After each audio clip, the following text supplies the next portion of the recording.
على من لا نبي بعده آله وصحبه وواله إلى قيام الساعة. سبحانك لا علم لنا إلا ما علمتنا إنك أنت العليم الحكيم. اللهم يا معلم إبراهيم علمنا ويا مفهم سليمان فهمنا. اللهم أرنا الحق حقا وارزقنا اتباعه وأرنا الباطل باطلا وارزقنا اجتنابه. اللهم إنا نسألك علما نافعا ورزقا طيبا وعملا متقبلا. اللهم صل وسلم على نبينا محمد. اللهم يسر ولا تعسر. رب تمم بالخير. اللهم آمين. أما بعد. السلام عليكم ورحمة الله وبركاته. Assalamualaikum warahmatullahi Alhamdulillah. Alhamdulillah. Saya doakan semua ada dalam keadaan yang sehat, insya-Allah. Malam ini kita nak teruskan perbincangan kita dalam ayat suruhan dan larangan. InsyaAllah kita nak melihat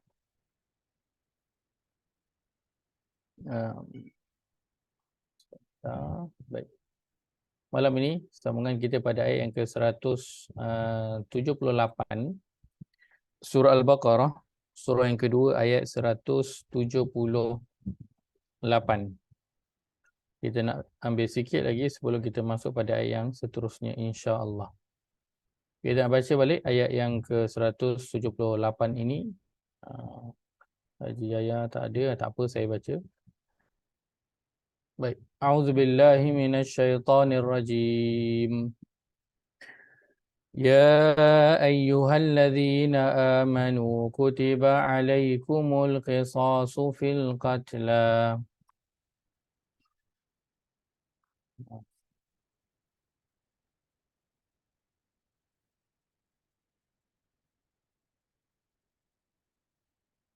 الحر بالحر والعبد بالعبد والأنثى بالأنثى فمن عفي له من أخيه شيء فاتباع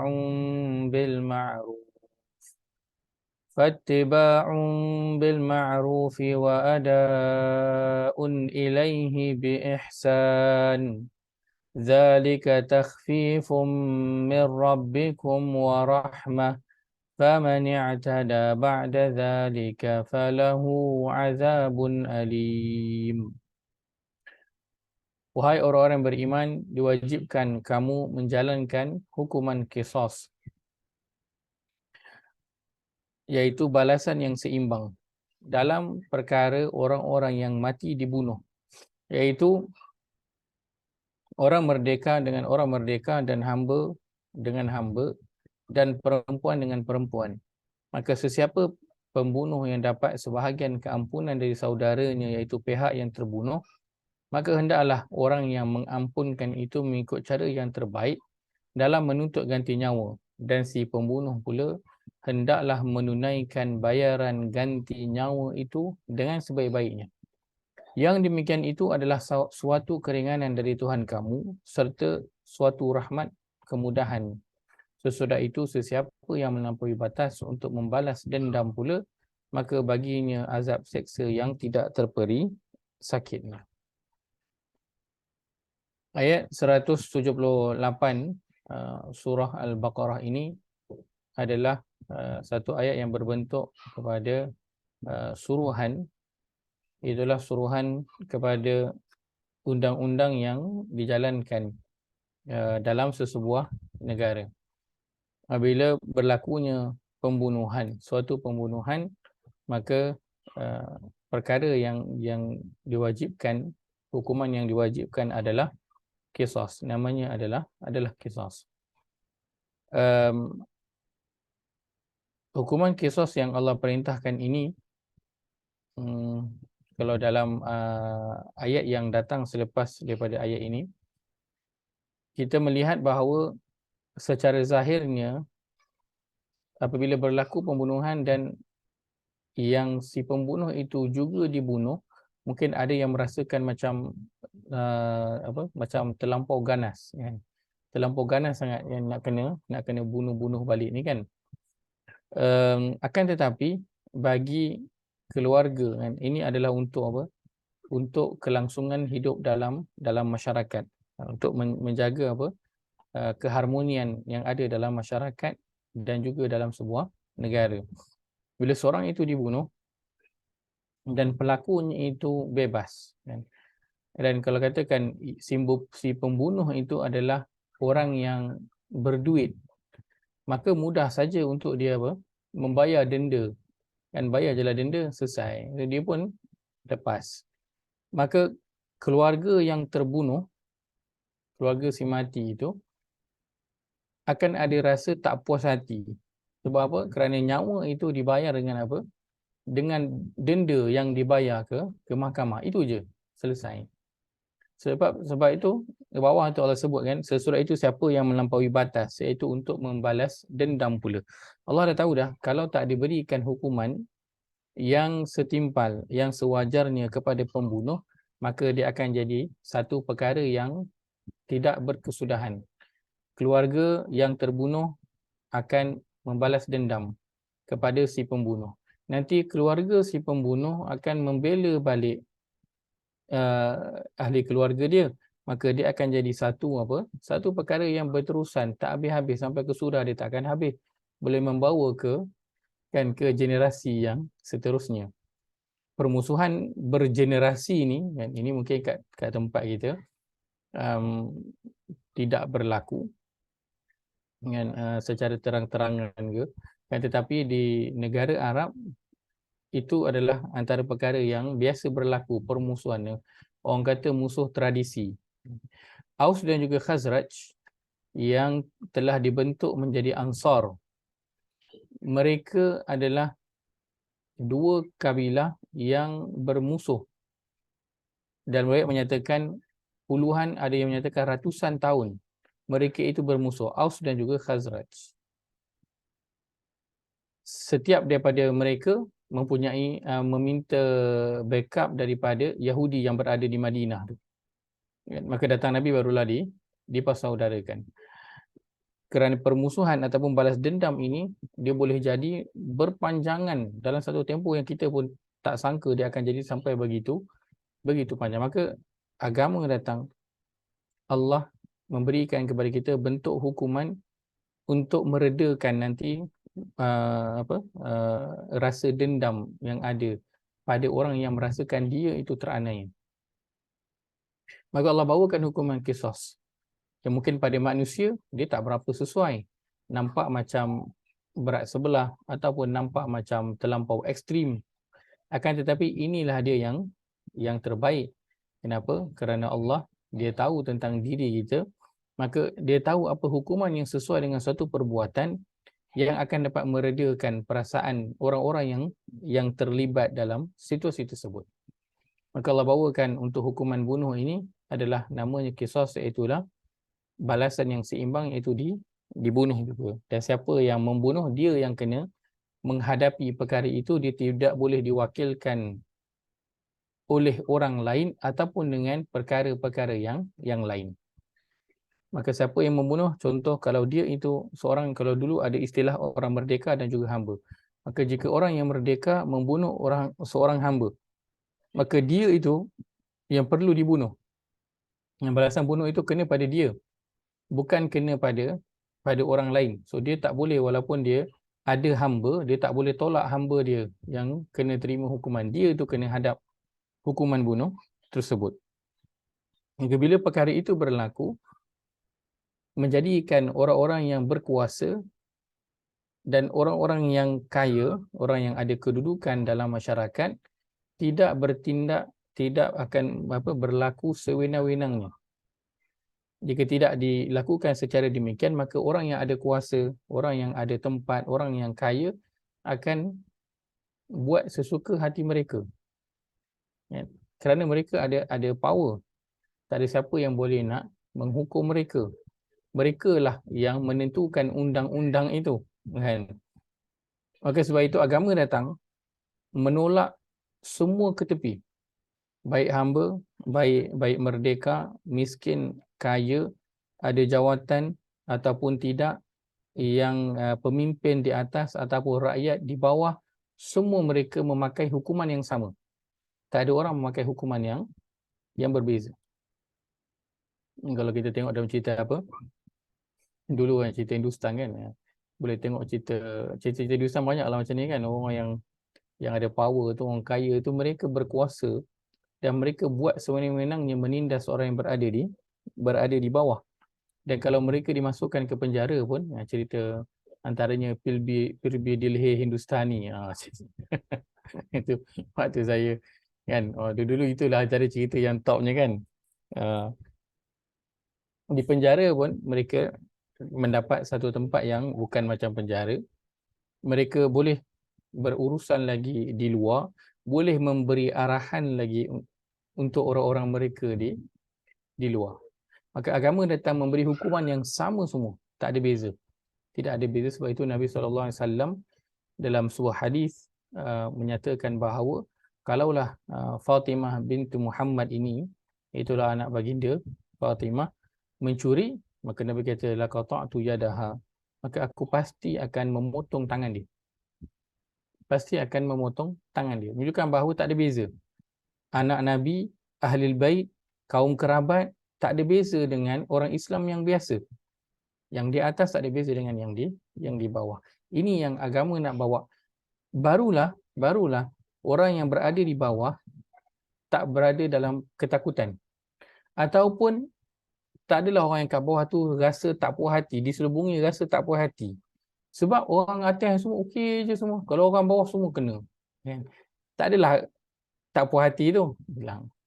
Dan orang yang berada di atas, mereka tahu mereka juga tak boleh buat sesuka hati sebab undang-undang juga terpakai kepada mereka secara penuh. Kan?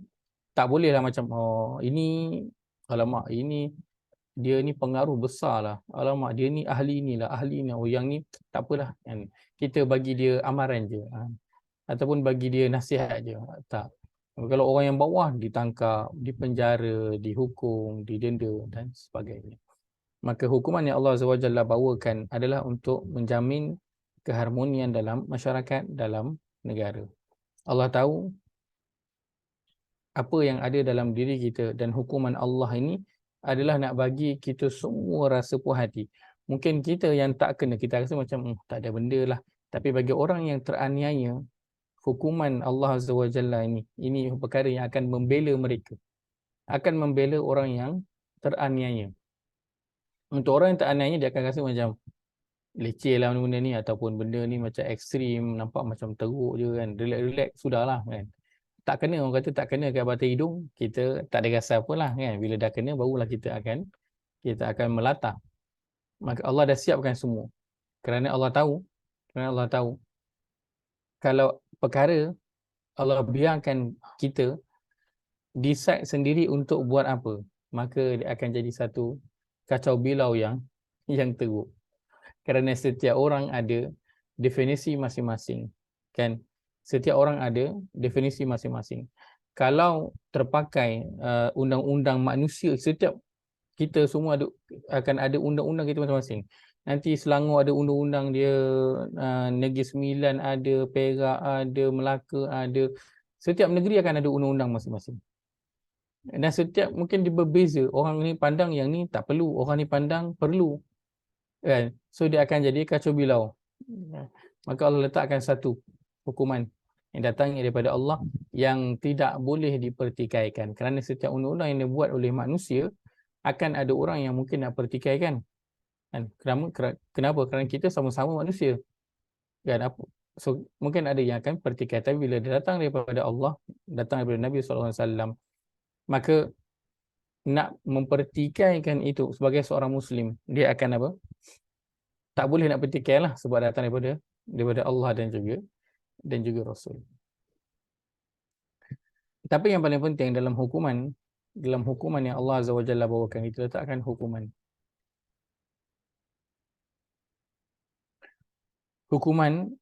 ataupun ketetapan yang Allah bawakan, undang-undang, dia adalah untuk menjaga semua orang, semua pihak. Dia bukan nak menjaga satu pihak sahaja. Ada pun hukuman manusia, kita berfikir berdasarkan tahap yang kita boleh capai. Dan bila kita implement, kita melaksanakan undang-undang ataupun hukuman tersebut, mungkin jadi, mungkin tak jadi. Sebab itu undang-undang sentiasa dirombak kan, tukar ni, adjust ni, macam ni kan. Kerana akan sentiasa ada loophole dekat situ yang manusia akan ambil kesempatan. Betul tak? Lepas tu akan selalu ditukar. Tapi hukuman Allah Azza wa Jalla hanya turun sekali sahaja dan dia tidak akan bertukar sampai bila-bila. Kenapa? Kerana ia kena dengan diri manusia jika dibawakan dan dia tidak ada loophole. Tak ada celah-celah untuk orang melepaskan diri bagi siapa yang betul-betul bersalah. Takkan ada peluang untuk dia nak berlepas diri. Maka hukuman qisas yang Allah bawakan pertama adalah apa? Untuk menjaga kestabilan dan juga keharmonian. Dan kita personally dalam keluarga kita pun kita ada undang-undang, kan? Ada ketetapan, ada cara kita walaupun dia tidaklah bertulis, kan? Tapi kita ada undang-undang kita. Contoh balik rumah kan pukul 6.30, 6.45 kena balik dah rumah, kan? Kalau keluar malam kena balik pukul 10 malam. Kan? So itu antara apa? Antara mungkin undang-undang yang ada dalam rumah kita yang kita bukanlah dia perkara yang bertulis. Tapi kenapa kita tetapkan yang demikian? Kerana nak bagi dalam rumah tu segalanya berjalan lancar dengan cara yang sepatutnya. Katakan semua orang ikut undang-undang masing-masing. Maka anak-anak dia akan buat ikut suka dia, dan nak suruh pergi sekolah pun pada kita pergi sekolah, pada anak-anak tak perlulah pergi sekolah. Dia tak nampak kepentingan, tak nampak keperluan untuk itu. Maka akan jadi apa? Bertentangan. Akan jadi bertentangan. Tapi kalau anak-anak itu tahu hukuman itu ataupun undang-undang itu ditentukan oleh siapa? Oleh parent. So anak tu dia tahu dah, oh yang dia nak kena ikut adalah parent. Jadi bila terjadi sesuatu, kita nak balik ke mana? Anak aku. Oh kan mak dah cakap, kan ayah dah cakap. So anak-anak tu akur kepada undang-undang daripada mak ayah tu, dan perkara itu akan dapat diselesaikan. Maka manusia keseluruhannya bila dia akur dengan hukuman ataupun ketetapan yang dibawa oleh Allah Azza wa Jalla, maka manusia semua akan insya-Allah pasti akan hidup dengan tenang. Baik, maka yang pertama untuk menjaga keharmonian dan juga kestabilan baik dalam negara ataupun dalam keluarga. Hukuman yang ditetapkan. Yang kedua adalah supaya orang yang berada di atas tidak membuat sewenang-wenang ataupun tidak berlaku sewenang-wenangnya. Dia tidak membuat sesuatu dengan sewenang-wenangnya. Maka datangnya hukuman Allah memperingatkan kepada orang yang berada di atas, tak kisahlah siapa, pemimpin ke di dalam negara ataupun pemimpin dalam rumah, kan? Kita ada suami, kita ada mak ayah, kan? Bahawa tak boleh melakukan dengan sewenang-wenangnya. Walaupun betul dia ada power, dia ada kedudukan, tetapi perlu ingat tak boleh berlaku dengan sewenang-wenang. Baik. Kemudian Allah sebutkan pada ayat ini bahawa yang membunuh dia akan diberi hukuman sama, dia juga akan dibunuh. Dan selepas itu Allah bawakan, maka sesiapa yang dapat sebahagian keampunan daripada saudaranya, maka hendaklah orang yang mengampunkan itu mengikut cara yang baik dalam menuntut ganti nyawa. Dan si pembunuh pula hendaklah menunaikan bayaran ganti nyawa itu dengan sebaik-baiknya. Baik. Dalam perihal ini, kisah ini, keluarga yang terbunuh boleh memaafkan pembunuh dan mengganti dan boleh meminta ganti rugi dengan bayaran. Sebenarnya orang tu tak perlu dibunuh tapi kena bayar. Dalam bahasa Arabnya disebut sebagai diat. Kena bayar ganti rugi. Dan amount itu ditentukan oleh keluarga. Maka sebab itu Allah sebutkan dalam ayat ni, keluarga yang nak menuntut bayaran ganti itu, mintalah, dalam bahasa Arabnya apa? Wa ada'un ilaihi bi ihsan. Mintalah dengan cara yang baik, ma'ruf dan juga ihsan. Maka jangan minta amount yang tak masuk kan akal. Contoh dah tahu orang tu dah memang tak mampu, pergi minta mahal-mahal, pergi minta tinggi-tinggi kan, minta 1 juta contohnya kan, dia tahu dah dia tu orang biasa je, so mintalah amount yang berpadanan, mungkin 50,000, 100,000, terpulanglah pada keluarga itu kalau dia nak melakukan yang demikian. Dan boleh minta bayar ganti rugi, lepas tu boleh infakkan atas nama yang terbunuh itu kan, boleh benakan perigi, boleh benakan masjid, sekolah, banyak perkara yang boleh dilakukan atas nama si yang terbunuh, atas nama yang terbunuh. Maka siapa yang mendapat keampunan itu, siapa yang mendapat keampunan daripada keluarga itu, fattiba'un bil ma'ruf, maka hendaklah orang yang mengampunkan itu mengikut cara yang baik dalam nak menuntut balik bayaran itu, lihat pada orang tersebut. Dan si pembunuh pula hendaklah menunaikan bayaran ganti nyawa itu dengan sebaik-baiknya. Maka siapa yang keluarga itu kalau nak selesaikan di luar, maka buatlah dengan bil ma'ruf, dan si pembunuh itu hendaklah menunaikan bayaran ganti rugi itu dengan ihsan.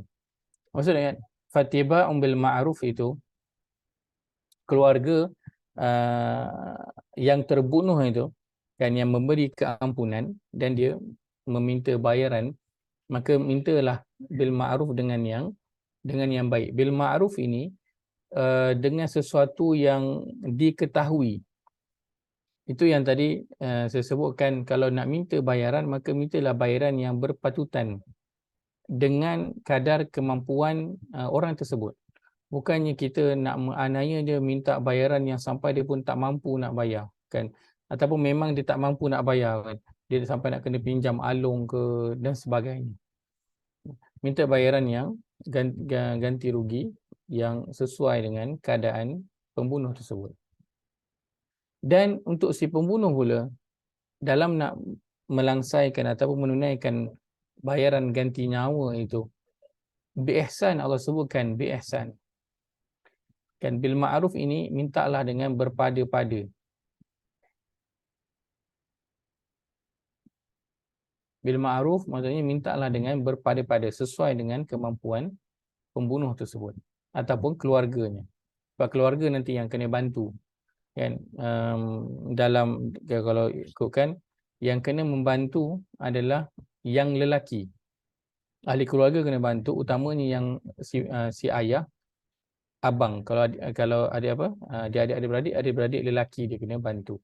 Lain daripada itu, pakcik dia kena bantu, sepupu dia yang lelaki kena bantu. So saudara maranya yang lelaki kena membantu dalam nak menyelesaikan, maksudnya apa, bayaran ganti nyawa yang diminta itu. Wa ada'un ilaihi bi ihsan, dan yang untuk si pembunuh, apabila nak tukar, orang dah bagi keampunan, maka kena bi ihsan. Terjemah letakkan ihsan ini dengan maksud sebaik-baiknya. Okay, sebaik-baiknya ihsan. Tapi ihsan ini yang kita pernah lihat hadisnya, hadis Jibril yang bertanya kepada Nabi SAW tentang ihsan. Maka Nabi kata, al-ihsan ialah engkau mengabdikan diri kepada Allah seolah-olah engkau melihat dia. Dan jika engkau tak melihat dia, maka engkau mengetahui bahawa dia melihat engkau. Maka ihsan adalah memberi lebih daripada yang sepatutnya. Maka untuk si pembunuh, dia kena beri lebih daripada yang diminta oleh keluarga yang terbunuh itu. So dia kena berusaha untuk itu.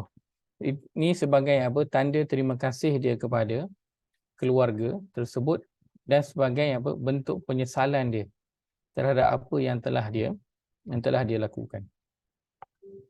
Allah sebut zalika takhfifun min rabbikum. Itulah dia takhfif, keringanan yang Allah berikan. Kepada apa? Kepada si pembunuh itu. Ia adalah keringanan. Sebab kalau tak, dia akan dibunuh. Dan dia, orang kalau diberi pilihan, memanglah dia tak nak mati, yang dia nak hidup. Dan kalau boleh hidup pun dia nak hidup selama-lamanya.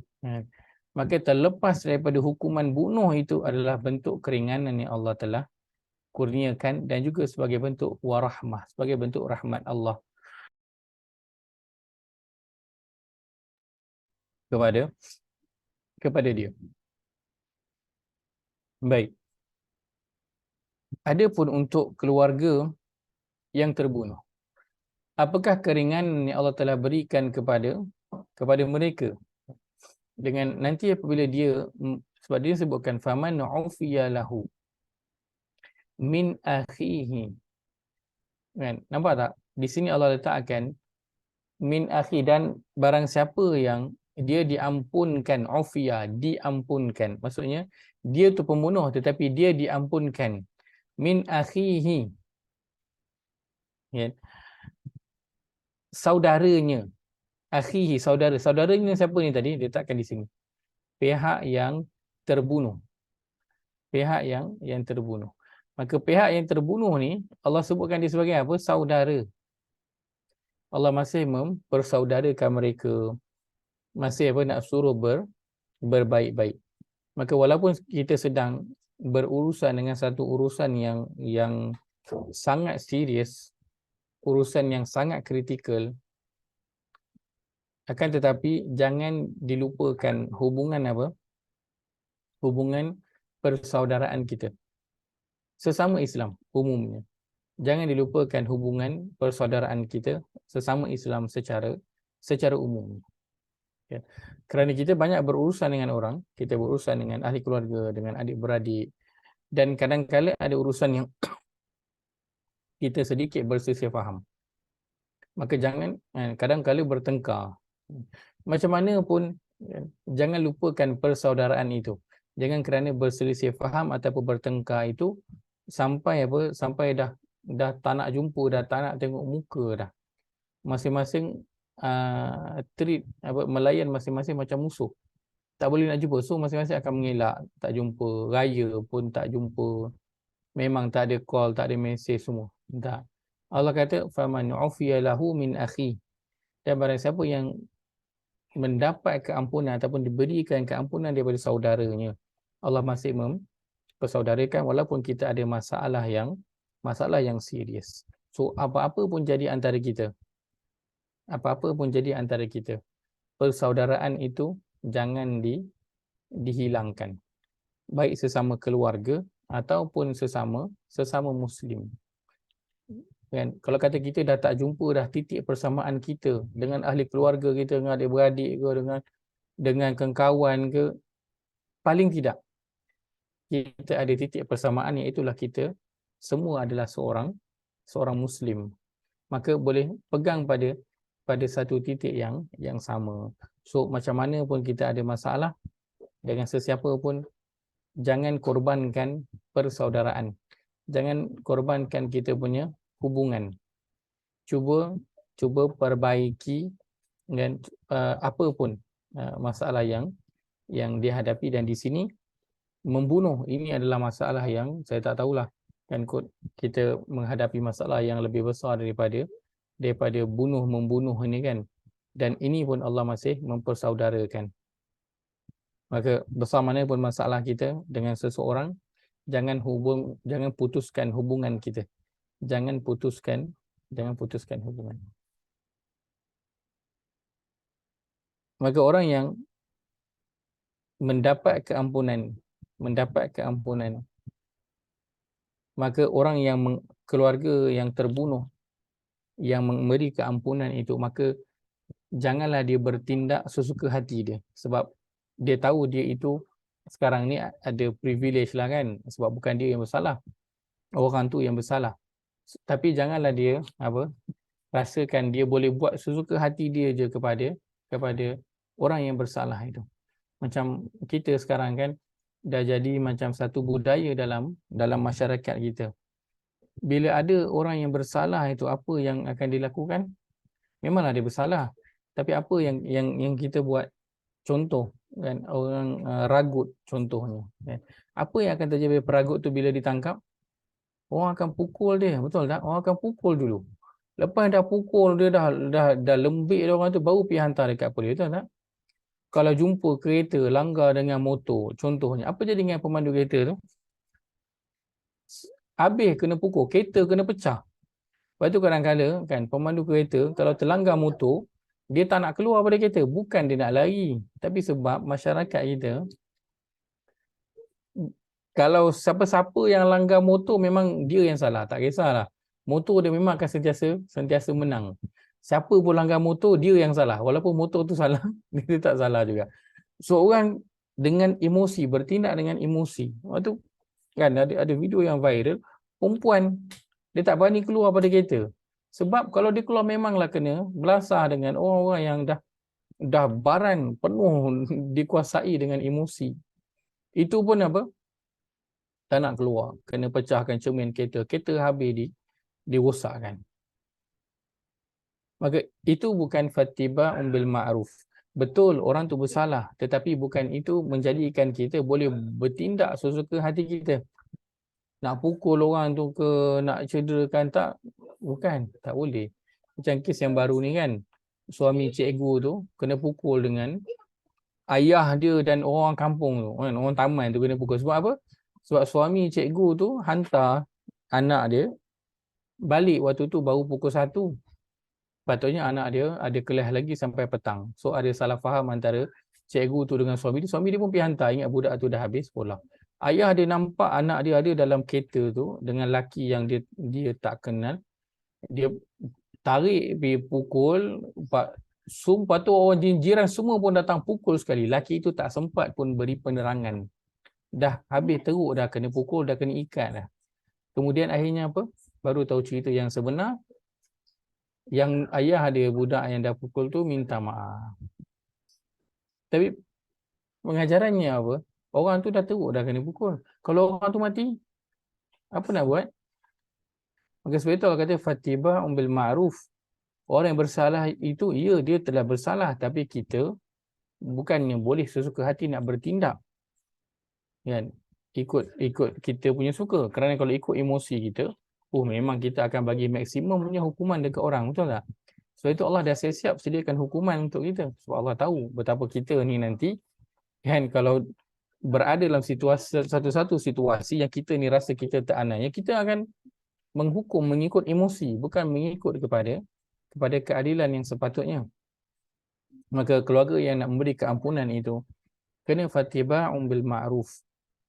Kena ikut dengan cara yang baik. Tak boleh bertindak. Tak boleh nak mencederakan balik pembunuh itu. Lepas tu nak minta juga bayaran ganti. Ataupun nak bunuh juga si pembunuh itu. Lepas tu nak minta juga bayaran ganti. Tak boleh. Kerana bil ma'ruf. Dengan cara yang baik, dengan sesuatu yang berpada-pada. Berpada-pada dalam tindakan dan berpada-pada dalam perkara yang nak diminta bayaran ganti nyawa itu kena berpada-pada. Kemudian si pembunuh dalam nak menunaikan bayaran ganti nyawa itu kena berikan full effort dia. Kena berikan yang terbaik yang dia boleh. Kalau yang Allah sebutkan, beri lebih daripada yang diminta. Beri lebih daripada yang diminta. Tunjukkan kesungguhan nak menghargai, nak tunjukkan penyesalan dengan memberi lebih.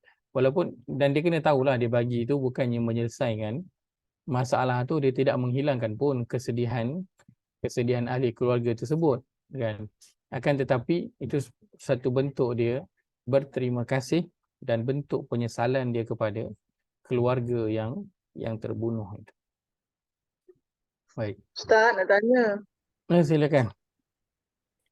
Mati dibunuh tu kan, kalau lah accident, orang yang kita langgar tu mati, kita jadi pembunuh juga ke kan Ustaz? Lepas tu Baik. yang bayar tu bukan kita bayar, tapi insurans yang bayar kan? Insurans yang bayar. Lepas tu satu lagi, kalau orang tu dia untuk mempertahankan diri dia, dia bunuh orang tu, macam mana Ustaz? Baik. Panggil pembunuh juga. Baik, soalan yang baik.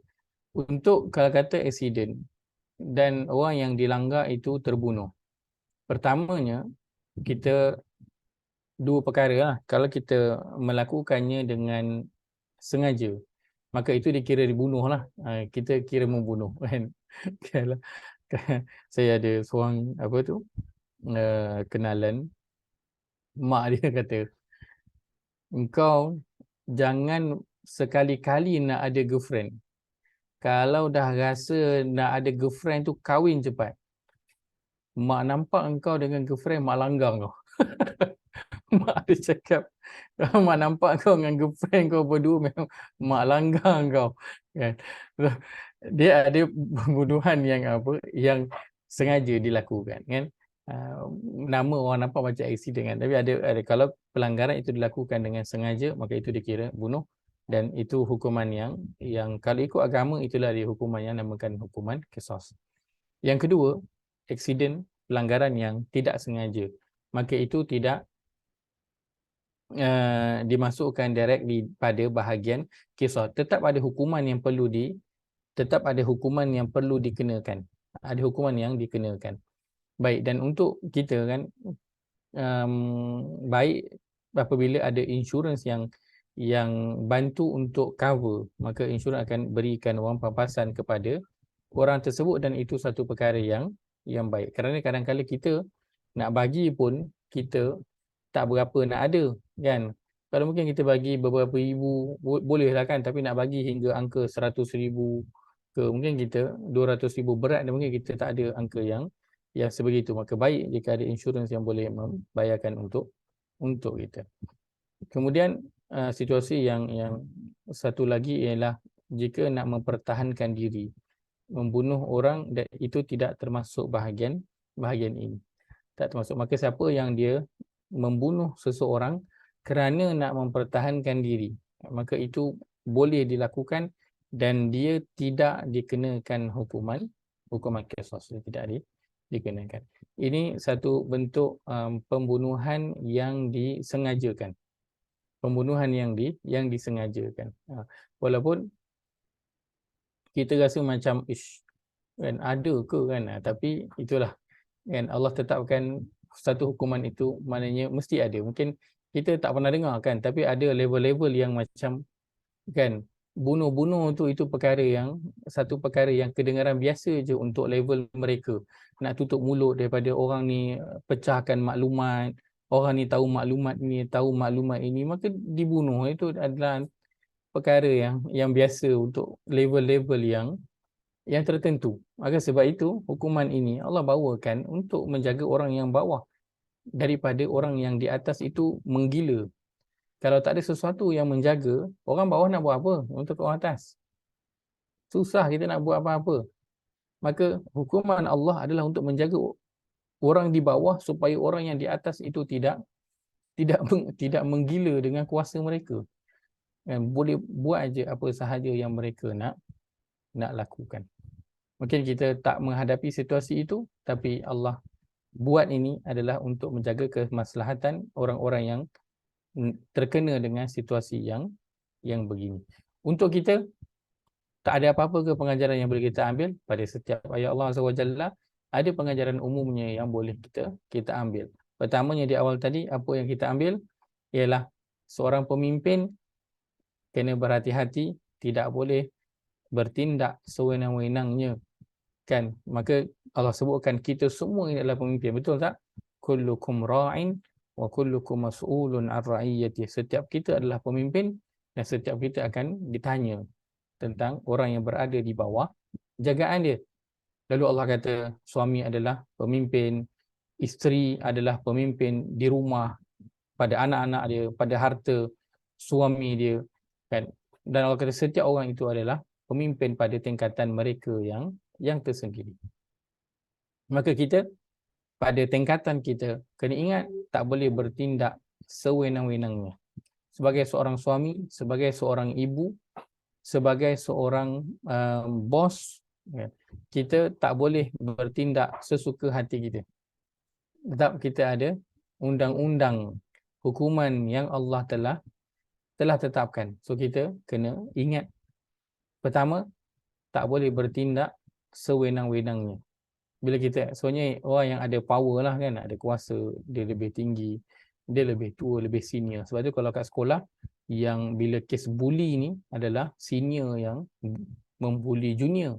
Jarang, tak pernah dengar lah junior yang bully senior. Sebab apa? Sebab senior dia dah lebih lama kan, dia ada kedudukan sikit lah kan, ada kedudukan sikit sebab dia dah senior, sebab tu dia bully yang junior kan. Maka ini untuk menjaga yang di bawah supaya yang di atas itu tidak menggila, tak kisahlah pada tahap mana pun. Dia bukan, ni bukan cerita tahap menteri-menteri ke, Perdana Menteri ke, bukan. Ini cerita tahap kita semua masing-masing dengan jawatan yang kita ada. Kita ada jawatan sebagai suami, sebagai isteri, sebagai ibu, sebagai ayah, sebagai anak, sebagai pekerja, sebagai bos. Dan kita ada jawatan sebagai hamba Allah Azza wa Jalla. Maka sebab itu Allah peringatkan di akhir ini, faman i'tada, maka barang siapa yang dia melampaui batas daripada apa yang sepatutnya dilakukan. So kita sebagai seorang hamba, ada tak batas kita, undang-undang kita, hukuman yang Allah telah tetapkan ada. Maka Allah peringatkan siapa yang melampaui batas daripada apa yang Allah tetapkan tu, falahu azabun alim, maka untuk dia Allah berikan azab yang pedih. Maka pertama, kita kena beringat tidak boleh bertindak dengan sewenang-wenangnya. Yang kedua, besar mana pun masalah yang sedang dihadapi, jangan korbankan hubungan silaturahim. Besar mana pun masalah yang dihadapi, jangan korbankan hubungan silaturahim. Yang ketiga, jangan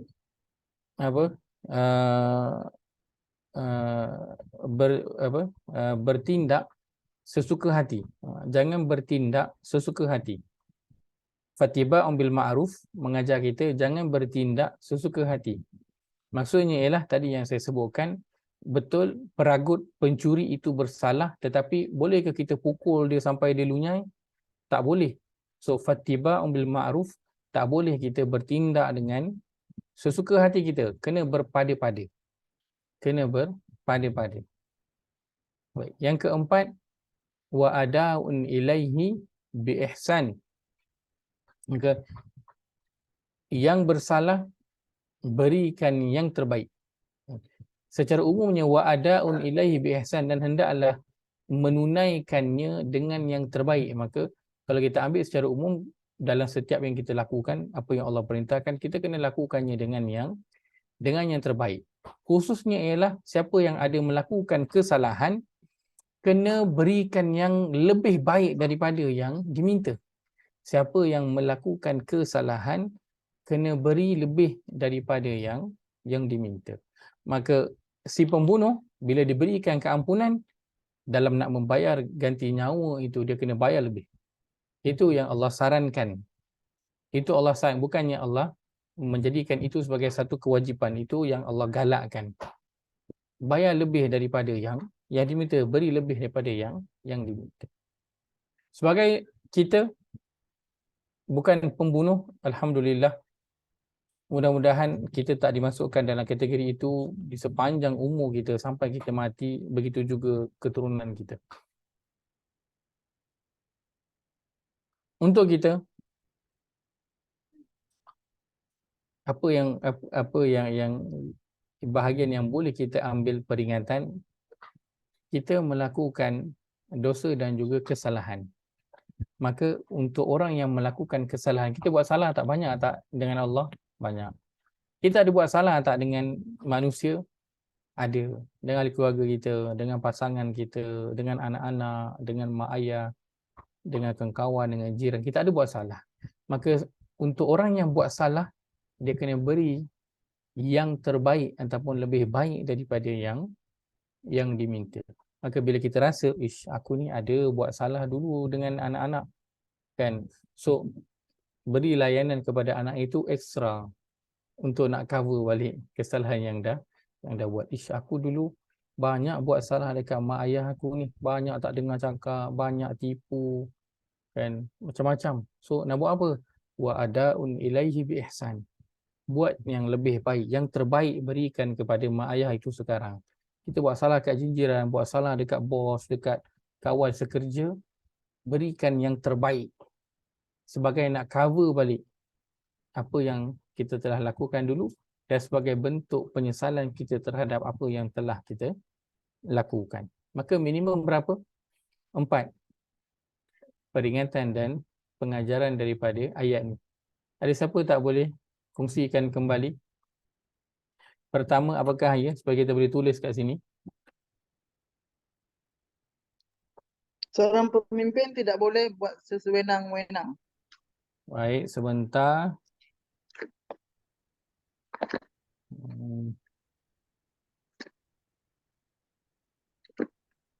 Jangan buat sewenang-wenangnya. Baik. Yang kedua, Besar mana pun masalah yang dihadapi, jangan putuskan silaturahim. sebesar mana pun masalah yang dihadapi, jangan korbankan silaturahim. Baik, insyaAllah yang ketiga. Jangan bertindak sesuka hatinya. Jangan bertindak sesuka hati. InsyaAllah yang keempat. Yang bersalah berikan yang terbaik, khususnya Yang siapa yang bersalah beri yang terbaik atau beri lebih dari yang diminta. Masya Allah. Baik. Jangan buat sebenarnya kita ambil daripada apa? Awal yang Allah sebutkan tentang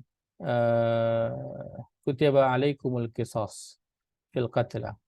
Kemudian yang kedua, poin kedua ini kita ambil daripada sini, faman ufiya lahu min akhihi.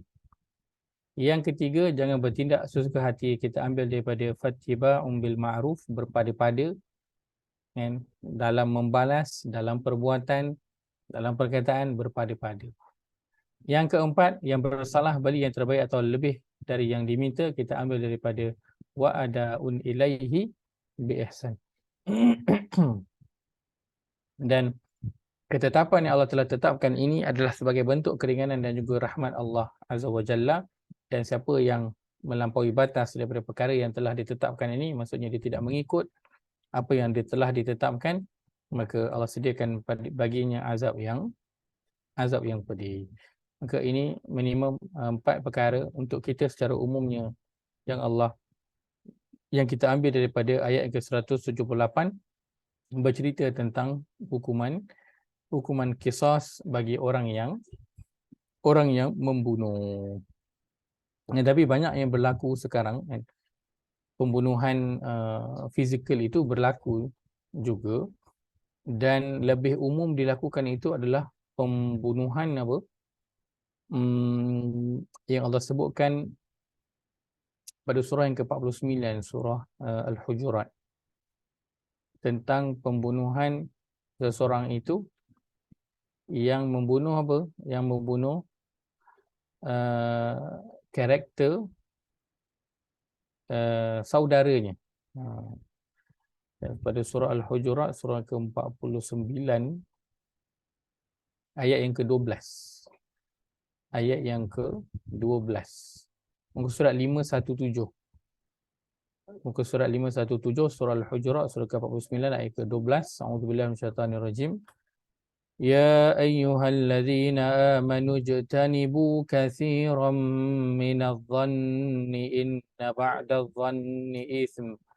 ولا تجسسوا ولا يغتب بعضكم بعضا أيحب أحدكم أن يأكل لحم أخيه ميتا فكرهتموه واتقوا الله إن الله تواب رحيم. Wahai orang yang beriman, jauhilah kebanyakan dari sangkaan, supaya kamu tidak menyangka sangkaan yang dilarang, kerana sesungguhnya sebahagian dari sangkaan itu adalah dosa. Dan janganlah kamu mengintip atau mencari-cari kesalahan dan keaiban orang. Dan janganlah setengah kamu mengumpat setengahnya yang lain. Adakah seorang dari kamu suka memakan daging saudaranya yang telah mati? Jika demikian keadaan mengumpat, maka sudah tentu kamu jijik kepadanya, Oleh itu patuhilah larangan-larangan tersebut dan bertakwalah kamu kepada Allah, sesungguhnya Allah penerima taubat lagi Maha Mengasihani. Maka bentuk pembunuhan yang berkemungkinan dilakukan oleh sesiapa pun, walaupun dia tidak ada sejarah sebagai penjenayah, walaupun dia adalah orang yang berkopiah, yang berjanggut, yang bertudung, yang bertelekung, adalah apa? Adalah mengumpat, mencari kesalahan orang lain, mengumpat. Itu dimasukkan dalam apa? Dalam bahagian membunuh saudara muslimnya yang lain. Itu sebut, adakah seorang dari kamu suka memakan daging saudaranya yang telah mati? Itu Allah umpamakan orang yang dia mengumpat orang lain. Maka mengata orang lain itu adalah bentuk pembunuhan yang Al-Quran sebutkan. Dia membunuh karakter seseorang itu. Kan, bukankah reputasi seseorang itu boleh hilang? Kenapa? Kerana cakap-cakap di belakang. Seorang baru kata, kau tahu tak, dia ni sebenarnya ni. Sampai seorang akhirnya satu ofis tahu, last sekali orang tu kena apa? Kena buang kerja, orang tu kena ni macam-macam. Maka dia apa? Satu bentuk pembunuhan yang berkemungkinan dilakukan oleh setiap daripada kita, kerana dia hanyalah perihal mulut sahaja. Ringan dia nak keluar cerita tentang orang tu, ringan sangat nak keluar dari mulut. So sebab itu kena lebih berhati-hati kan, kerana pembunuhan dia boleh terjadi dengan kita mengumpat ataupun mengata orang, dan itu kesannya sangat-sangatlah besar, lebih besar daripada membunuh. Bila kita bunuh orang tu, dia mati tu, dah lah mati dah, dia hilang dah rasa sakit tu lepas dia mati tu. Tapi kalau kita mengumpat orang, dia boleh memusnahkan seluruh kehidupan dia, bertahun-tahun, berbelas tahun kehidupannya itu akan rosak. Dan maka ini bentuk pembunuhan yang kita nak beri perhatian juga bersama-sama. Baik, ayat 178 ini antara suruhan Allah Azza wa Jalla, dan ini 4 perkara yang minimum kita ambil daripada ayat yang ke-178 ini perihal tentang hukuman qisas, tetapi pengajarannya adalah umum untuk kita semua ambil bersama-sama. Baik, kita lihat pada ayat yang seterusnya, itu ayat yang ke-180. Ayat 180 selang 2 ayat. Kalau kita lihat pada ayat tersebut, ayat 178 tadi,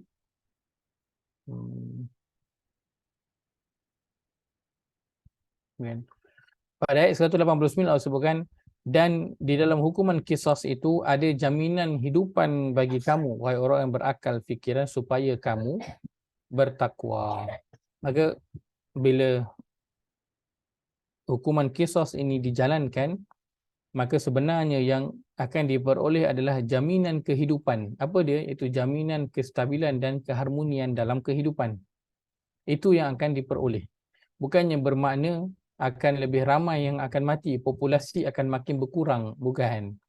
Dia akan menambahkan lagi populasi sebab orang dah tak berani nak membunuh, dan akan menjaga keharmonian dalam satu masyarakat sebab orang tak boleh nak bertindak sesuka hati dia, sewenang-wenang dia.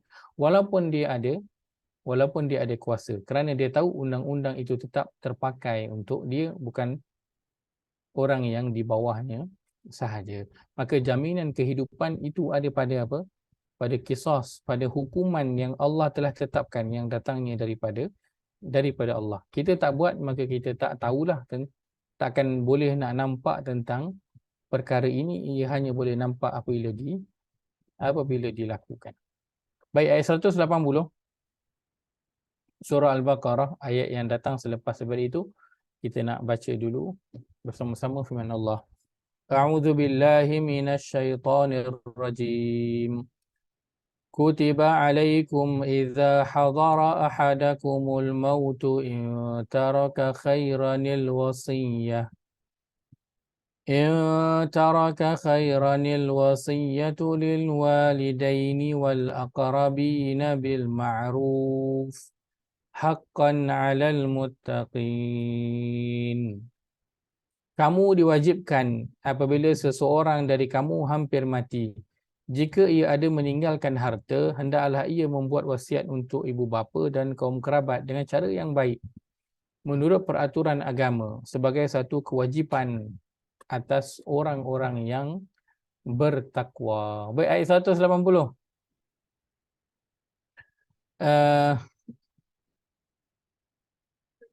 Perihal tentang apa? Kewajipan membuat wasiat. Kewajipan membuat wasiat. Siapa yang dah buat? Siapa yang dah buat? Siapa yang belum buat? Ramai dah buat ke ramai yang belum buat? Kan? Tak ada Ini harta nak buat wasiat apa Ustaz? Ustaz wasiat lain lah. tak ada harta yang nak diwasiat. Baik, ini adalah ayat yang berbentuk suruhan. Ayat yang berbentuk suruhan. Apa yang Allah suruh dalam ayat ini? Allah kata kamu diwajibkan apabila seorang kamu hampir mati untuk apa? Membuat wasiat. Jika dia ada meninggalkan harta, Allah sebut kat situ, jika dia ada meninggalkan harta. Dan kita mungkinlah kan, kalau kata ada sikit-sikit tu, kalau rasa tak berebut tu tak apalah kan, tapi yang terbaik banyak ataupun sikit, apa yang kita nak tinggalkan itu yang terbaik adalah kita wasiat, kerana ia adalah perkara yang wajib. Allah sebutkan di awal ni kamu diwajibkan. Yang pertama Allah sebutkan. Kemudian kat belakang pun Allah ulang lagi di penghujung sebagai suatu kewajipan ke atas orang-orang yang bertakwa. 2 kali Allah ulang. Kenapa? Kerana ini perkara yang sangat penting untuk diberi perhatian. Kenapa Allah ulang 2 kali? Sebab ramai orang tak dengar. Ramai tak dalam masyarakat kita yang tak sediakan wasiat? Ramai tak? Ustaz. Ya, Ustaz, saya. mahal Ram- cara. Mahal charge-nya mahal. Ustaz, kalau dah hibah, saya ni menumpang rumah ni. Ini bukan rumah saya dah. Hibah Kalau tak apa. kalau dah hibah, hibah dia berlaku setelah ketiadaan orang yang memberi itu. Contoh, kalau kita hibahkan dengan parent, hibahkan rumah dia kepada anak. Rumah tu masih milik dia selagi mana dia hidup. Hibah bukan bagi terus ke Ustaz? Hibah betul. Hibah dia berlaku kalau kita terus serahkan begitu terus. Dah tukar nama Kalau sekarang. kita masih lagi tak tukar nama pun semua, maka dia masih lagi milik kita dan dia akan bertukar setelah ketiadaan kita nanti. Baru dia akan tukar kepada anak kita. Saya dah tukar nama dah. Nak tukar nama itu terus boleh dijadikan hibah. Buat awal-awal. Okey, baik yang begitu. Boleh buat hibah, boleh buat wasiat kan. Tapi wasiat untuk hibah dia ada peratus dia lah, percentage dia tak boleh semua kan. Apa yang kita nak bagi-bagi ke orang pun dia maksimum sampai 1/3 sahaja daripada harta yang kita ada. Lagi 2/3 itu akan difaraidkan. Baik, untuk wasiat kadang kita kat Malaysia nak buat mungkin mahal kan, dan sebenarnya wasiat itu ia terpakai walaupun kita tak buat dia dengan pihak yang rasmi lah, contoh dengan syarikat ke kan. Dia terpakai kalau kita tulis dalam satu kertas kan, kita sign ke, kita cop jari, dia tetap terpakai. Sebab itu dalam wasiat pun kan, bila cakap mulut pun dia dikira juga. Kalau ada saksi yang menyokong, cakap dengan mulut pun dikira juga. So nak buat wasiat kan, kalau kata mahal nak buat yang dekat company tu, tak perlu, boleh saja ditulis. Kita sendiri tulis, boleh, tak ada masalah. Kerana ia valid. Ia adalah valid. Dia bukannya tak valid, bukan kena ada daripada pihak berwajib dulu baru kira valid kan, macam bercerai lah. Bercerai bukan kena tunggu jaiz kata dulu sah cerai, tak ada. Kalau dah cerai tu, dah lafaz tu tak kisahlah jaiz sahkan ke belum ke, tetap sudah dikira sebagai cerai dah. So sama dengan wasiat. Tak, Ustaz, dia bukannya kalau kena dapat endorse daripada pihak berwajib dulu baru dikira, tak. Dia tetap dikira walaupun dia adalah tulisan tangan sahaja. Dia tetap. kalau dokumen dalam komputer dan email tu semua parti yang terlibat, semua Itu lebih anak-anak baik. terlibat, Itu lebih baik. boleh kan? Itu lebih baik. Kalau kita dapat gunakan hikmat yang ada, itu terbaik. Kalau kita boleh bagi siap email, kita tulis surat untuk semua Semua anak. anak-anak, itu yang terbaik, jelas Ya, ya. untuk semua kan. Kadang-kadang kita nak cakap tentang ni dengan anak-anak kan, mungkin kita tak berapa kan, bukan perkara yang berlaku dalam masyarakat kita lah, tapi kita boleh mulakan pada peringkat kita ini, mudah-mudahan nanti anak-anak kita pun teruskan juga perkara yang sama, iaitulah bagi tahu siap mana yang nak beri, mana yang nak wasiatkan, jelas tentang perkara tersebut. Kerana kadang kita nampak anak-anak kita okey kot, wallahu alam, kita tak tahu bila berurusan dengan harta ini, kita tak tahu apa yang akan Pening berlaku. kepala Maka, Ustaz. ya saya Pening kepala nak bagi kat anak-anak pun kena cukai. Macam-macam.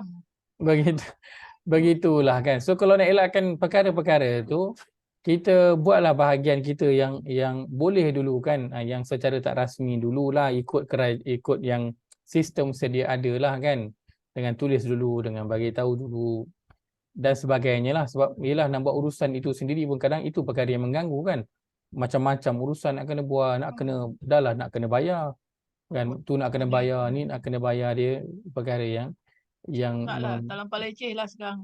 leceh.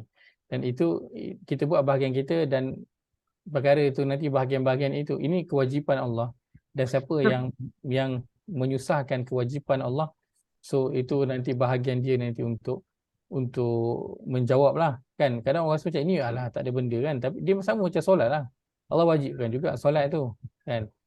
So Tapi dia kalau buat sendiri dengan pejabat tanah semua, and then bagi pada anak secara ada clause kasih sayang, hanya 5% saja dia punya charge. Yelah, Dia punya kena cukai. Kalau hanya ada 1 million, berapa nak bayar cukai dia? Tak ada duit pun. hanya 5% daripada Yelah, harga. 5% kalau katalah rumah orang tu 1 million macam Razan nak buat kan.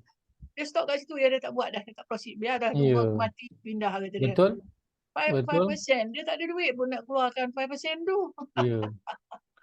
Betul, kalau nilaiannya pening 1 juta kan, Nilai dia is 10% big asset. 100,000, 5% adalah 500,000 juga tu. Dia 50,000 juga, maaf, dia 50,000. tak ada liquid, tak Ya, ada cash. betul. Masalah dia. Betul. Dia pun stop kata dia. Habis dia tak nak buat lah kata dia. Biarlah tunggu saya mati, transfer tak payah bayar kata dia. Itu yang akhirnya orang tinggalkan je kan. Orang tinggalkan je untuk anak-anak yang uruskan. Saya ni baru ni nak buat pun, ke anak pun dia kata kena. Kalau suami ke isteri atas dasar kasih sayang tak kena. Tapi orang pejabat tanah charge saya 500. Setahu saya tak kena. Dia ada orang cakap hari tu. Masya Banyak Allah. kerja lah Ustaz. Kalau kita wasiat pula, dia orang kata, bila kita dah letak wasiat ni, macam apa kita pakai amanah raya lah kan, kita buat wasiat dengan amanah raya ke mana ke kan, dia akan buka file tu nanti bila dah meninggal, dia akan tanya balik, dia akan berbalik kepada Pak Raid, kata dia. Kalau ada yang tak setuju, dia berbalik Pak Raid. Baik buat hibah macam yang Doktor cakap tadi, buat hibah. Ya. Tapi kalau dah buat hibah, dah transfer ke anak, takut nanti adalah kisah yang anak tu keluarkan mak pula. dia. Betul lah tu. Betul. Unless kalau ada perjanjian, selagi mak hidup, mak kena duduk rumah ni. Itu berserah sajalah. Kita hanya fikir yang baik. Lepas tu kita boleh kontrol. Betul. Macam-macam. Itu kata, elok tak ada harta lagi lah Ustaz. Itu cabaran yang kita hadapi bila nak buat apa yang Allah suruh ni, memang mencabar lah kan. Macam-macam situasi yang akhirnya terkena balik lah dekat kita, yang kita macam ada payahnya nak buat kan.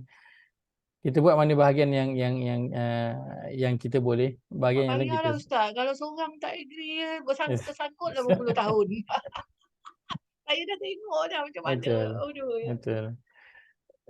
Itulah kan, saya pun apa tu, perihal harta wasiat-wasiat ni lah, yang ni ayah dah bagi kat aku, yang ni mak bagi kat aku, itu dah apa, Siapa yang tahu, dia cakap seorang je kan. itulah kan, mencabarlah. Itu bagus kalau dapat mak ayah selesaikan secara awal, dan lebih daripada itu difaraidkan sahaja kan, kerana 2/3 daripada harta difaraid. Kalau nak faraidkan ke semuanya pun boleh kan, baik, tak ada masalah, kerana itu semua adalah apa yang Allah Azza wa Jalla dah tetapkan. Dan jangan bimbang, takkan ada yang teraniaya, takkan ada yang teraniaya. Bila kita percaya pada Allah, Allah akan jagalah kita, tak perlu bimbang. Allah sebutkan dalam Al-Quran, wa yatafarraqa yughnillahu kullam min sa'atih. Dan apabila ada dua orang yang berpisah kan, kerana sebab-sebab yang tidak dapat dielakkan, maka jangan bimbang. Yughnillahu kullam min sa'atih. Allah akan mengurniakan kecukupan kepada kedua-duanya.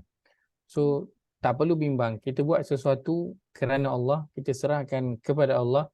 So jangan bimbang. Bila kita nak menggunakan hukum faraid, contohnya kadang-kadang orang pun tak nak guna faraid kan. Nak guna bagi sama rata kan. Kerana bimbang nanti yang perempuan dapat sikit, nanti macam mana nak hidup dan sebagainya. Kan. Sedangkan faraid itu Allah yang telah tetapkan, tentukan. Allah dia lebih tahu daripada kita, dan Allah tak pernah inginnya nak menganiaya kita ni. Dan Allah akan bagi kecukupan kepada kita semua. Selagi kita hidup, kita akan dapat rezeki kita secara sempurna. Tak ada satu pun yang akan tersisa. Dan kita hanya akan mati nanti bila rezeki kita dah habis. So tak perlu bimbang. Selagi hidup tu pasti akan ada rezeki. Dan naik turun itulah memang kebiasaan yang ada dalam kehidupan. Jadi setiap daripada kita kena niatkan apa yang kita ada ini untuk difaraidkan, beri pesan kepada anak-anak. Jadikan itu sebagai wasiat kita. Itu dah terbaik dah. Wasiatkan kepada anak-anak apa yang ada ini difaraidkan. Jangan diberi secara sama rata, kerana kita nak menggunakan apa yang Allah telah wajibkan kepada kita. Allah kata haqqan 'alal muttaqin, itu adalah kewajipan bagi siapa orang yang bertakwa. Maka orang yang dia tak memilih untuk melakukan ini, maka itu ciri-ciri orang yang bertakwa itu belum sempurna ada dalam diri dia. Kerana ini kewajipan ke atas orang yang bertakwa. Maka perihal ini perlu diselesaikan. Ayatnya pendek saja yang Allah bawakan, tetapi masalahnya itu sangatlah panjang. Dia boleh bawa sampai adik-beradik pun jadi berpecah kerana perihal harta. Walaupun mungkin dia adalah sikit je kan, hartanya itu sikit je, tak banyak, tapi dia tetap boleh bawa masalah. Maka selesaikanlah, letakkanlah wasiat itu satu je, apa yang ada difaraidkan, selesai kan. Maka anak-anak semua kena ikutlah dengan hukuman dengan apa hukum faraid yang tersebut. Dan setiap pada orang itu kena berpuas hatilah dengan apa yang dia dapat, kerana itu adalah bahagian ekstra yang Allah nak berikan. Ikutkan dia tak dapat pun, tapi Allah nak berikan ekstra walaupun sedikit berbanding dengan orang lain, tak apalah kan. Asalnya dia tak dapat apa-apa pun, tapi dia yang menjadi isunya bila kita pandang orang lain tu dapat lebih, itu yang jadi masalah kan. Itu yang ayat sebelum ini yang kita bincangkan bersama. Bila Allah cerita tentang makan, kulu, tentang makan, yang menjadi masalahnya ialah kita duk pandang lauk dalam pinggan orang lain. So itu jadi masalah. Walaupun pinggan orang lain tu adalah pinggan adik-beradik kita, kan, orang yang rapat dengan kita, tapi dia tetap akan jadi satu masalah untuk kita kalau duk pandang pinggan orang lain. So pandang je apa yang ada dalam pinggan sendiri dan ucapkan saja alhamdulillah. Baik. Ini pada ayat yang ke 180 ini Allah mulakan juga dengan kutiba, sama dengan ayat 178 tadi, dan nanti ayat selepas ini pun sama, kita akan melihat perkataan yang sama, iaitu kutiba saja, dan kita akan bincangkan sikit tentang perkataan itu. Baik, apabila seseorang dari kamu, idza hadara ahadakumul maut, bila seorang dari kamu hampir mati. So ini ceritanya last kali bila waktu dah nazak lah, waktu dah sakit ataupun waktu dah nazak, kan. Maka waktu dah nazak itu selalunya, waktu dah sakit teruk, waktu dah nazak, selalunya orang akan fikir adalah apa? Tentang diri dia, kan, tentang diri dia. Dia dah nak mati, dah kerisauan itu dah tentang diri dia pasal nak mati. Tetapi dalam pada kerisauan itu, yang paling besar tu tentang diri dia, tentang nak mati tu, dah tak ada lain dah lagi besar pada tu. Tetap Allah ingatkan ada satu perkara yang kena diberi perhatian, iaitulah tentang wasiat. Maka kalau orang nak mati tu, dia rasakan dia tengah sibuk fikir pasal dia nak mati ni nanti macam mana. Tapi satu perkara yang Allah selitkan di situ, maksudnya ini adalah perkara yang sangat besar yang perlu diberi perhatian, itulah tentang wasiat, yang kita ambil pada ayat 180, suruhan kewajipan Allah berikan kepada orang beriman dan orang yang nak menjadi orang bertakwa, buat wasiat. Kena buat wasiat, ya. Jangan tunggu sampai nanti dah betul-betul dah nazak dan nak mati, lakukan dia sekarang, biar perkara itu jelas untuk kaum kerabat yang nanti kita tinggalkan. Baik, ini ayat 180 daripada surah Al-Baqarah. Nak pergi pada ayat yang terakhir pada malam ini, iaitu ayat 183. Ini ayat yang biasa sangat kita jumpa dah. Baik, kita nak baca dulu ayat yang ke-183 ini. Allah berfirman, A'udzu billahi minasyaitonir rajim. Ya ayyuhalladzina amanu kutiba 'alaikumus shiyamu kama kutiba 'alal ladzina min qablikum. كتب عليكم الصيام كما كتب على الذين من قبلكم لعلكم تتقون. Wahai orang-orang beriman, kamu diwajibkan berpuasa sebagaimana diwajibkan ke atas orang-orang yang dahulu daripada kamu, supaya kamu bertakwa. Ini tak lama lagi kita akan mula dengarlah ayat ni. Ayat 183, satu lagi ayat yang berbentuk suruhan, iaitulah suruhan untuk apa? Berpuasa. Ini ayat yang ketiga yang dia duduk secara berhampiran. Hanya selang 2-3 ayat je antara satu sama yang lain yang Allah gunakan perkataan kutiba. Apa maksud kutiba? Terjemahan letakkan maknanya ialah diwajibkan. Diwajibkan. Baik, apa maksud kutiba ni sebenarnya? Kalau makna literally dia. Tulis kan, katabah. Tulis, betul. Dia asalnya daripada katabah yang bermaksud tulis. Tapi dalam Al-Quran dia dimasukkan dengan diwajibkan. Kenapa Allah gunakan perkataan kutiba? Kita boleh gunakan perkataan difardukan. furidah, difardukan. Kan kita ada fardu ain? Kan, difardukan. Ataupun boleh je guna perkataan wujiba, diwajibkan. Kenapa Allah gunakan perkataan kutiba pada ketiga-tiga ayat ini?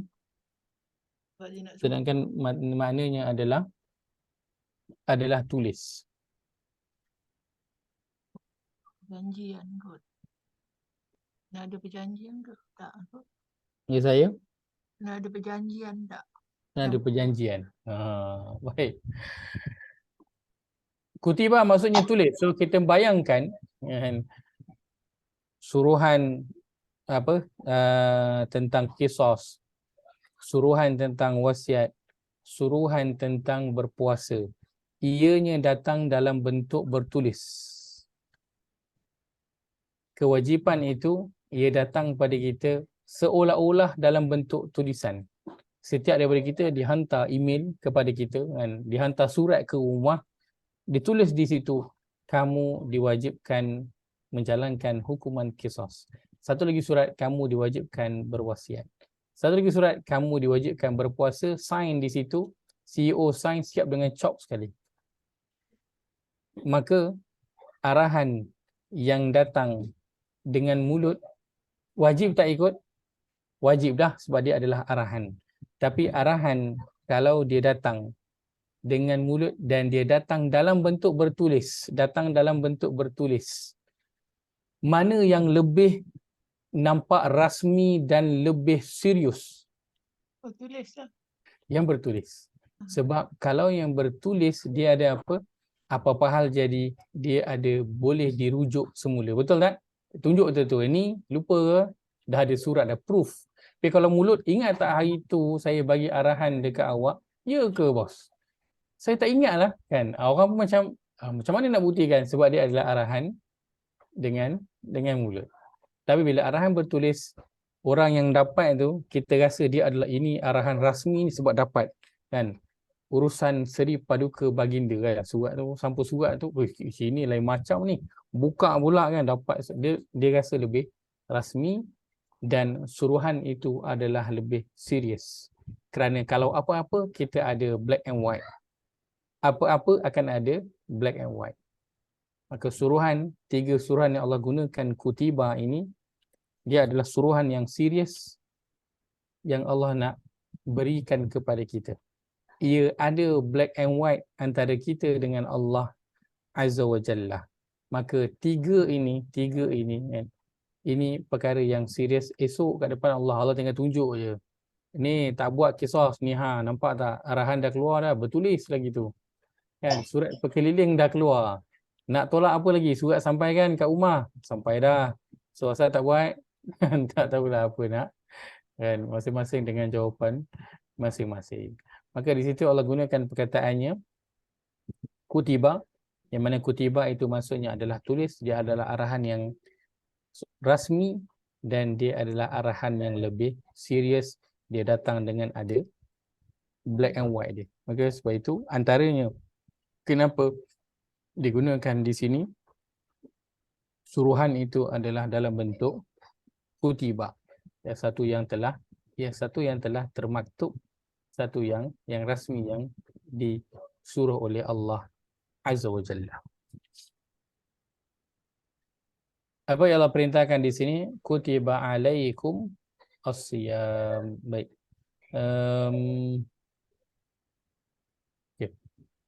Diwajibkan ke atas kamu as-siyam, berpuasa, sebagaimana telah diwajibkan juga kepada orang-orang yang sebelum kamu. Mudah-mudahan kamu bertakwa. Arahan Allah Azza wa Jalla dan suruhan berpuasa di sini dia adalah suruhan berpuasa untuk bulan Ramadan. Adapun berpuasa pada hari yang lain itu Nabi SAW sebutkan dalam hadis berkaitan dengan perkara tersebut. Kita ada juga puasa-puasa sunat yang lain, akan tetapi suruhan untuk berpuasa secara umumnya, itu ada pada syariat kita dan ada pada syariat umat-umat sebelum ini. Kan, sebelum ini dalam Allah banyak ceritalah tentang Nabi dengan umat mereka, tapi tak disebut tentang puasa kan. Tapi salah satu syariat yang sama antara kita dengan mereka adalah apa? Adalah puasa. Kerana dalam banyak perkara syariat kita dengan Nabi sebelum ini dan Rasul sebelum ini adalah berbeza, tak sama. Kan? Akan tetapi syariat yang sama antara kita dengan mereka adalah berpuasa. Menunjukkan ini adalah satu amalan yang ada kelebihan yang besar. Sebab itu Allah berikan pada umat-umat yang terdahulu sampailah kepada kita. Yang lain itu mungkin ada, mungkin tak ada, kan, sesuailah dengan zaman ataupun keadaan umat itu yang Allah berikan syariat tersebut. Tapi berpuasa semua kita dan umat yang terdahulu dapat, maka dia perkara yang besar yang terkandung dalam puasa ini, dan ia dirasai oleh siapa yang melakukannya, dan sudah tentu bila ia datang daripada Allah, ia pasti akan ada cabaran dalam nak melakukannya. Nak melakukan hukuman qisas, nak melakukan wasiat dan nak melakukan puasa, ketiga-tiga dalam nak menjalankannya dia akan ada cabarannya yang tersendiri. Begitulah dalam perkara yang Allah perintahkan. Baik, seperti saya kata, insyaAllah kita akan sambung pada minggu depan sedikit pada bahagian ini dan kita akan sambung pada ayat yang seterusnya, insya-Allah. Saya buka dulu jika ada soalan ataupun jika ada perkongsian, silakan. Pada mana-mana ayat, silakan. 3, 2, 1, alhamdulillah tak ada. Baik, jazakumullah khairan pada semua luangkan masa pada malam ini. Saya mohon maaf kita tukar minggu ini waktu kita ke hari Sabtu malam. Saya faham jika ada yang ada urusan lain kan, dan jutaan terima kasih kerana meluangkan masa juga pada